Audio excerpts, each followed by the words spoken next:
একজন নারী সদস্য এই মাত্র যে বক্তব্য রাখলেন তিনি প্রকৃতপক্ষেই এবাদুর রহমান চৌধুরী সাহেবের যে কন্যা এটা তিনি প্রমাণ করেছেন তার বক্তব্যের মাধ্যমে। এজন্য তিনি ধন্যবাদ পাওয়ার যোগ্য। জহরত আদিব চৌধুরী 327 মহিলা আসন 27, আপনার সময় 10 মিনিট। ধন্যবাদ মাননীয় স্পিকার। আসসালামু আলাইকুম, আদাব। মহান জাতীয় সংসদে আজকে আমার প্রথম বক্তব্য। এই সংসদে আমার পিতা মরহুম এবাদুর রহমান চৌধুরী 4 বার এসেছিলেন নির্বাচিত হয়ে এবং দেশে এবং জনগণের কল্যাণে কাজ করেছেন। এই সুযোগের জন্য আমি ধন্যবাদ জানাতে চাই আমাদের সংসদ নেতা মাননীয় প্রধানমন্ত্রী এবং বিএনপির নীতি নির্ধারকদের প্রতি। এই 2026-27 সালের বাজেটের একটি দর্শন হলো সবার আগে বাংলাদেশ। এই দর্শন কোনো নতুন কিছু নয়, এর ভিত্তি হচ্ছে আমাদের মহান শহীদ রাষ্ট্রপতি জিয়াউর রহমানের আদর্শ এবং গণতন্ত্রের আপোষহীন নেত্রী সফল প্রধানমন্ত্রী মরহুম বেগম খালেদা জিয়ার আধুনিক বাংলাদেশ বিনির্মাণের দূরদর্শী পরিকল্পনার অংশ। এটি একটি আধুনিক রূপান্তর মাত্র। আমি ধন্যবাদ জানাতে চাই আমাদের মাননীয় অর্থমন্ত্রীকে এবং মন্ত্রিসভার প্রত্যেকজন সদস্যকে যে ওনারা শুধু একটি আয় ব্যয়ের হিসাব আমাদের সামনে উপস্থাপন করেনি, বরঞ্চ করেছেন 1971 থেকে 2024 সালের সকল লড়াকু বাংলাদেশিদের আকাঙ্ক্ষার প্রতিফলন এই ঐতিহাসিক দলিলে। কিন্তু দুঃখজনক হচ্ছে যখন আমরা আমাদের বিরোধী দলীয় সংসদদের কাছ থেকে এই বাজেটের আলোচনাতে অংশগ্রহণ দেখছি, আমার দুঃখ লাগে যে ওনারা প্রিন্সিপাল বা টেকনিক্যাল লেভেলে কোনো অ্যানালাইসিস না করে ওনারা কথার ফুলঝুরি জ্বালাময়ী বক্তব্য দিয়ে সময়টাকে পার করছেন।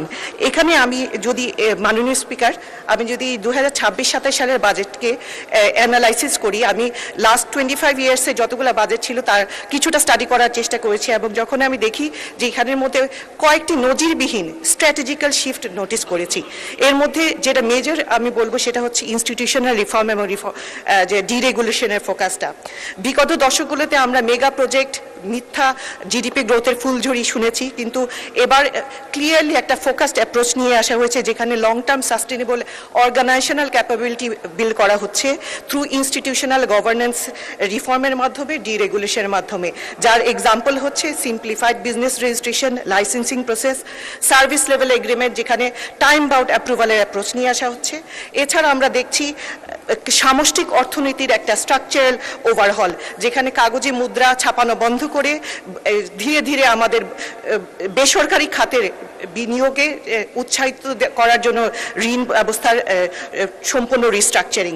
এছাড়া যেটা সবচেয়ে লক্ষণীয় হচ্ছে মানব সম্পদে আমাদের একটা আগ্রাসী বিনিয়োগের প্রচেষ্টা, যেটা অ্যাকচুয়ালি আমাদের দক্ষিণ এশিয়ার প্রত্যেকটা কান্ট্রির সাথে যদি আমি কম্পেয়ার করি এটা একটা যুগান্তকারী দৃষ্টান্ত স্থাপন করতে যাচ্ছে। কারণ আমাদের বাজেটে একটা বিশাল অংশ 29.7% আমরা সামাজিক খাতে বরাদ্দ রাখা হয়েছে এবং ধীরে ধীরে লক্ষ্য ধারণ করা হয়েছে যেখানে শিক্ষা এবং স্বাস্থ্যকারে 5% করে উন্নীত করা হবে, যেটা আমাদেরকে একটা economy based knowledge based economy এবং মিডল ইনকাম ট্র্যাপ থেকে বের হতে সাহায্য করবে। মাননীয় স্পিকার, আমি হার্ভার্ড বিজনেস স্কুলের ছাত্রী, তাই যখন এই বাজেটটা পড়াশোনা করার চেষ্টা করেছি আমি চেষ্টা করেছি যে কিছু ফেমাস কনসেপ্টের সাথে এটাকে কম্পেয়ার করার। এর মধ্যে একটা যে বিজনেস স্কুলে আমাদেরকে শিক্ষা দেওয়া হতো একটা ইম্পর্টেন্ট কনসেপ্ট, সেটা হচ্ছে ইমার্জিং মার্কেটগুলো কেন ডেভেলপ যে ইকোনমিতে যেতে পারে না, কি কেন তারা ডেভেলপ করতে গিয়ে বাধার সম্মুখীন হয়। এর মধ্যে একটি ইম্পর্টেন্ট পয়েন্ট হচ্ছে যে এই ধরনের মার্কেট ইকোনমিগুলোতে ইনস্টিটিউশনাল ভয়েড কাজ করে, যেসব ইনস্টিটিউশন থাকা দরকার সেগুলো থাকে না অথবা থাকলেও ভঙ্গুর অবস্থায় থাকে এবং বাংলাদেশ এটার একটা বেসিক একটা মানে পারফেক্ট এক্সাম্পল, যেখানে আমরা লাস্ট 17 বছরে আমরা দেখেছি কিভাবে দেশের প্রত্যেকটা প্রতিষ্ঠানকে ধ্বংস করে দেওয়া হয়েছে। এর সলিউশন অবশ্যই এই বাজেটের মধ্যে আমি নোটিস করেছি যেখানে আমাদের ইনস্টিটিউশনগুলো কিভাবে ক্যাপাবল করে তোলা যায় তার একটা লং টার্ম প্রপার প্ল্যানিং হয়েছে। এছাড়া আরেকটি কনসেপ্টের কথা আমি বলতে চাই, সেখানে হচ্ছে যে একটি অর্গানাইজেশন বা একটি দেশ পিছিয়ে পড়বে সে যদি শুধুমাত্র বর্তমানকে নিয়ে থাকে, তাকে চিন্তা করতে হবে ভবিষ্যতে কিভাবে পৃথিবীটা বদলাচ্ছে এবং তার সাথে তাকে অ্যাডজাস্ট করতে হবে। এটাকে বলা হয় অ্যাম্বিডেক্সট্রিটি কনসেপ্ট। সো এটা যদি আমি ন্যাশনাল লেভেলে নিয়ে আসি, এটাকে কনসেপ্টটা খুব কঠিন শোনালেও আসলে খুব কঠিন নয়, যেটা হচ্ছে যে আমাদেরকে কারেন্ট যে আমাদের স্ট্রেংথ আছে তাকে এক্সপ্লয়েট করতে হবে টু দ্য ম্যাক্সিমাম লেভেল, যেটা আমাদের আরএমজি সেক্টর আছে, আমাদের হিউম্যান যে আমরা স্কিল ফোর্স আমাদের আছে তা, এটাকে আমাদের পারফেক্ট এক্সপ্লয়টেশন ফাউন্ডেশনটাকে ইমপ্রুভ করতে হবে এবং আমাদের এক্সপ্লোরেটিভ ইকোনমির দিকে যেতে হবে। এটার একটা এক্সাম্পল হচ্ছে চায়নাতে আমরা দেখেছি তারা কিভাবে করে তাদের ম্যানুফ্যাকচারিং হাবকে এক্সপ্লয়েট করছে এবং সাথে সাথে green energy transition AI based ইকোনমির দিকে তারা এক্সপ্লোর করছে এবং তারা সাকসেসফুল হচ্ছে। সো আমাদের এই বাজেটের মধ্যে আমি স্পষ্টভাবে দেখতে পারি যে এই পিপল প্রসেস এবং আমাদের সার্ভিস বা প্রোডাক্ট সেক্টরে প্রত্যেকটা ক্ষেত্রে আমি দেখেছি এক্সপ্লয়েট এবং এক্সপ্লোরের কিভাবে সামঞ্জস্য এসেছে। আমি যদি সংক্ষিপ্তভাবে বলি যে আমাদের পিপল ক্ষেত্রে আমরা দেখেছি বাজেটে যে আমি একটু আগে বলছিলাম যে সামাজিক খাতে আমাদের শিক্ষা স্বাস্থ্য খাতে কিভাবে আমাদের যে বরাদ্দ হয়েছে যাতে করে আমরা একটা আমাদের যে ইউথ ডেমোগ্রাফিক ডিভিডেন্ড আছে এটাকে আমরা কিভাবে ইউটিলাইজ করতে পারি এবং এক্সপ্লোর করার জন্য আমাদের এই যে ইউথ ডেমোগ্রাফি আছে এটাকে কিভাবে আরো বেশি হায়ার লেভেলে মেরিট বেস ইকোনমিতে তাদেরকে নিয়ে যাওয়া যায় তার জন্য স্পেশাল বরাদ্দ রাখা হয়েছে এবং এই টোটাল এক্সিকিউশন করার জন্য আমাদের একটা লিডারশিপ ব্রিজ দরকার। এবং আমি দেখতে পাচ্ছি আমাদের যে প্রাইম মিনিস্টারের নেতৃত্বে এবং অ্যাডভাইজার যে এবং মিনিস্টারদের ক্যাবিনেটদের ওভারঅল সাথে আমি দেখছি যে ওনারা সুন্দরভাবে এই প্রোগ্রামটা প্ল্যানিং করেছেন। এখানে যদি আমি প্রসেসের ক্ষেত্রে আসি আমি দেখি যে আমাদের কারেন্ট যেসব ইনস্টিটিউশন আছে এটাকে আরো কিভাবে ইমপ্রুভ করা যায় এই জন্য এসওপি বেসড কনসেপ্ট নিয়ে আসা হয়েছে। টাইম বাউন্ড আমি অ্যাপ্রুভালের কথা একটু আগে বলছিলাম, অটোমেশনের কথা বলা হয়েছে এবং আমি জানতে পেরেছি যে প্রজেক্টগুলোকে যাতে করে আমরা প্রপারলি ইমপ্লিমেন্ট হয় টাইমলি ইমপ্লিমেন্ট হয় তার জন্য ডিজিটাল ড্যাশবোর্ডের কথাও চিন্তা করা হচ্ছে। এছাড়া এক্সপ্লোরের জন্য আমরা creative economy sports economy blue ইকোনমির কথা দেখছি যেটাতে করে আমাদের দেশকে আমরা সামনে এগিয়ে নিতে পারবো। এবং আমাদের প্রোডাক্ট পার্সপেক্টিভে এক্সপ্লয়েটের ক্ষেত্রে আমি দেখেছি যে আমাদের কারেন্ট যেসব সিস্টেমসগুলো আছে তা কীভাবে অপটিমাইজ করা যাবে এফিসিয়েন্সি ইনক্রিজ করা হবে তার জন্য কথা বলা হয়েছে। এছাড়া ডিজিটাল ডিসরাপশনের মাধ্যমে ফিউচার মানে পৃথিবীতে যাতে আমাদের নাগরিকরা সুন্দরভাবে তার সেবা পায় তার জন্য ওয়ান সিটিজেন ওয়ান কার্ডের মতো যুগান্তকারী পদক্ষেপ নেওয়া হয়েছে। এখন আমি যেহেতু আমি ব্যবসা কর্পোরেটে অনেকদিন ছিলাম আমি বিজনেস এনভায়রনমেন্ট নিয়ে কয়েকটি কমেন্ট করতে চাই।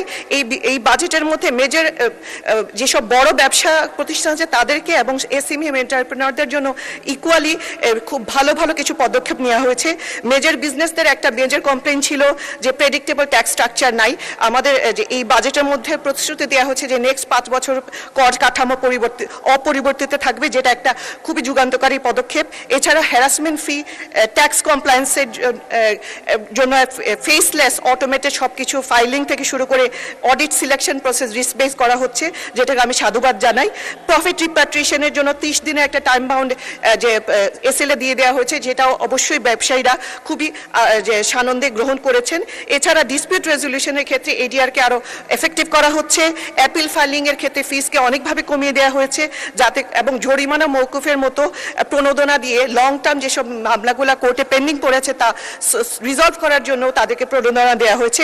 এতে করে আমি যেসব ব্যবসায়িক নেতৃবৃন্দের সাথে আমি কথা বলছি সবাই খুব আগ্রহ ভরে এই বাজেটের ইমপ্লিমেন্টেশনের দিকে তাকিয়ে আছেন। এছাড়া এসএমই এন্টারপ্রেনারদের একটা মেজর চ্যালেঞ্জ থাকে যে ইজি অ্যাক্সেস টু ফাইন্যান্স। এখানে আমি দেখেছি যে পার্সোনাল লোন লিমিটকে 5 লাখ থেকে 10 লাখ করা হয়েছে।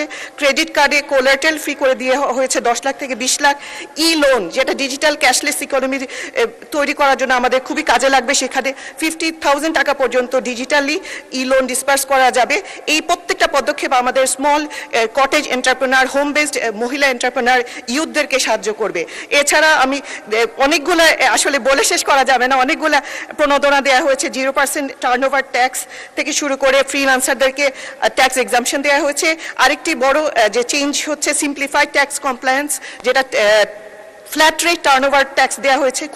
আমাদের দেশে লক্ষ লক্ষ ক্ষুদ্র যে খুচরা ব্যবসায়ী আছেন তাদেরকে ইনফর্মাল ইকোনমি থেকে কিভাবে ট্রানজিশন করা যায় ফর্মাল ইকোনমিতে এই ফ্ল্যাট রেট টার্নওভার ট্যাক্স একটি যুগান্তরী পদক্ষেপ হিসেবে কাজ করবে। এখন আমি সংক্ষেপে যদি আমার এলাকার কথা বলি আমি মৌলভীবাজারের বড়লেখা জুড়ি এলাকার মেয়ে। আমাদের হাকলকি হাওর মাধবকুণ্ড জলপ্রপাত এবং পাথারিয়া পাহাড়ের চা বাগানে ঘেরা খুবই ইকো ট্যুরিজমের একটা বিশাল অপরচুনিটি নিয়ে আমরা অপেক্ষা করছি। আমি আশা করি এই বাজেটের মাধ্যমে স্থানীয় কর্মসংস্থান বৃদ্ধি পাবে দেশি বিদেশি বিনিয়োগ আসবে। এর জন্য ইকো ট্যুরিজমের জন্য আমি বিশেষ বরাদ্দ আশা করব। এছাড়া 17 বছরে আমাদের এই এলাকাতে 17 বছর আগে আমার বাবা যে কাজগুলো করে গিয়েছিলেন কিন্তু দুঃখজনক হচ্ছে এই 17 বছর আমরা অনেক বড় বড় টাইটেল পেয়েছি মন্ত্রী পেয়েছি কিন্তু আসল কাজ হয়নি যা ছিল তাও ধ্বংসের কোনায়। আমাদের এখানে পাহাড়ি দুর্গম এলাকা আছে বুবারথলের মতো এলাকা যেখানে রাস্তার অবস্থা খুবই নাজুক। তো এইসব এলাকার জন্য স্পেশাল বরাদ্দ হবে। স্বাস্থ্য সেবা শিক্ষা প্রতিষ্ঠানের জন্য স্পেশাল বরাদ্দ হবে, এটাই আমি আশা করছি। এখানে একটা ছোট ফিডব্যাক আমি দিতে চাচ্ছি, মাননীয় অর্থমন্ত্রী যদি নোটিস করেন যে সাধারণ বিনিয়োগকারীদের কর রেয়াতের পার্সেন্টেজ 15 থেকে 10% করা হয়েছে এবং সর্বোচ্চ সীমা 10 লাখ থেকে 7.5 লাখ করা হয়েছে।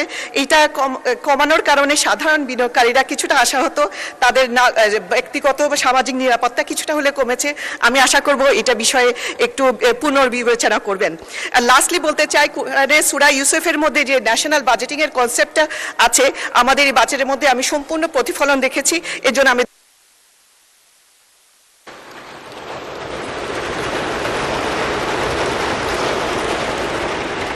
মাননীয় সংসদ সদস্য, আমি আপনাদের উদ্দেশ্যে একটা কথা বলতে চাই। সেটা হচ্ছে, একজন নারী সদস্য এই মাত্র যে বক্তব্য রাখলেন, তিনি প্রকৃতপক্ষেই এবাদুর রহমান চৌধুরী সাহেবের যে কন্যা, এটা তিনি প্রমাণ করেছেন তার বক্তব্যের মাধ্যমে। এজন্য তিনি ধন্যবাদ পাওয়ার যোগ্য।